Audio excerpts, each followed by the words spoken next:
Welcome to the Love Creates Love mini podcast with me, Gail Berry.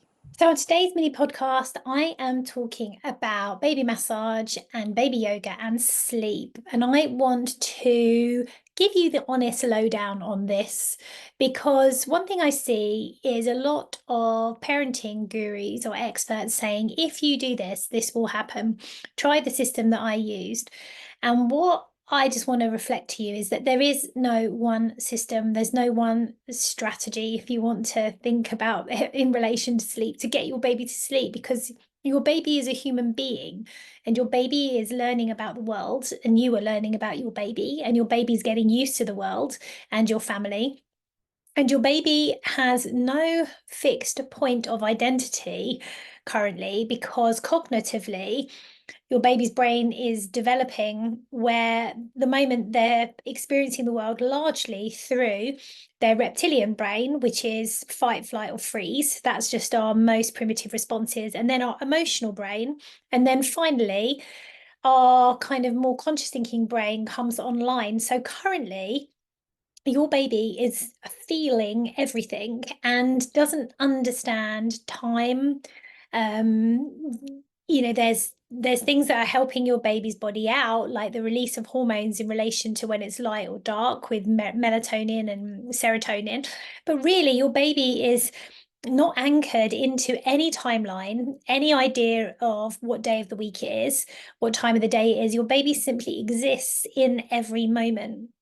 And because of this, that means we really need to meet our babies in every moment, which means that every moment is going to be different and ever changing and expanding, because that is the nature of babies. And so I think it's really widely misunderstood that there is a way to get your baby to sleep. And of course, you could try sleep training. But I don't know if you have ever tried to train to do something um, before you're ready, then you'll know that it's not always the most pleasurable experience for you or baby, if that's what you're wanting to do with baby, and also for you because it's taking a lot of the joy and the spontaneity out of the moment and sort of fixing you into a goal or success. And remember, at any time, baby's sleep can regress. There are things that interrupt the baby's sleep, growth spurts, teething pain, sickness, just being, just brain activity. And so when we really relax about when our babies will sleep through the night, it does really help. Now, it might not feel like that right now because you might be super sleepless and desperate for some sleep. What I would say is that the intuitive way that babies would have created their sleeping patterns would be sleeping with other humans. Like, babies are not designed to be in separation from us. They are designed to be worn and carried like in slings. And then when we napped and rested, babies would nap and rest. Also, babies' days would be filled with a lot more activity, because babies would just be part of everything you were doing. So if you were going out and working, your baby would be on your back. Your baby would be exposed to nature, outside, the air, the wind, like all of these things that actually naturally stimulate the nervous system to in a beneficial way and then allow us to sleep more. So when we're putting babies into artificial environments, they're not moving throughout the day, and then we're expecting them to sleep on the clock.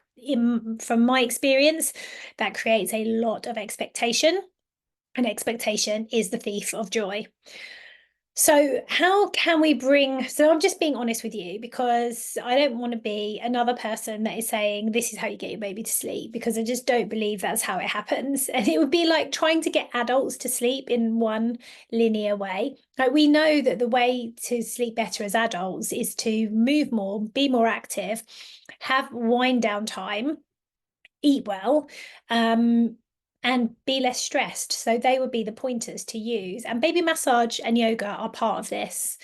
So what baby massage and yoga can do is it can create relaxation within the body, because when you're moving the body, when you're massaging the body, you're producing oxytocin, which is a relaxation hormone that activates the parasympathetic nervous system, which definitely leads to more, helping to increase sleep, helping to increase our appetite, helping to support digestion. So it kind of makes sense that if you are massaging your baby, if you're playing with your baby, if you're doing movements with your baby, the oxytocin is going to be produced, baby's going to be more active, therefore they're going to be more fulfilled during the day, so they're going to want to have more rest. So generally, I would say that having a massage and yoga routine is going to add to more relaxation for your baby during the day, and also reduce their stress because they're going to feel more calm and centered. It can also help with the regulation of circadian rhythms, because if you are associating baby massage or baby yoga with a bit of a bedtime flow or a nap time flow, then baby knows, like intuitively in their body, energetically, that when certain things happen, perhaps other things follow. So we can't say with absolute confidence that that will be the case, because all babies are different. And we can't say with confidence that baby will always want to have a massage or yoga practice before bedtime, just like us. But it can start to establish a flow. And if you link that to bedtime, the light changing, all of those things, it may help to bring baby into that rhythm. It can definitely help with bonding and attachment. So the more safe and secure your baby feels, the more grounded and present they are, and the more able they are to relax. And the more relaxed you are, the better you sleep. If you have a baby that is in fight, flight, or freeze, they're not going to sleep, because everything in the body is telling them to stay awake and alert because there's a danger. So the more safety, the more trust that you can provide for your baby, then the more able they are to let go and relax. So the more physically connected to your baby you are, the more they can trust you, the more they get to know you, the more it's going to help generally with bonding and attachment, which may help with sleep as well. Also, one of the big things that might be keeping babies awake is digestion, because the digestive system is very sluggish when babies are born. It's immature.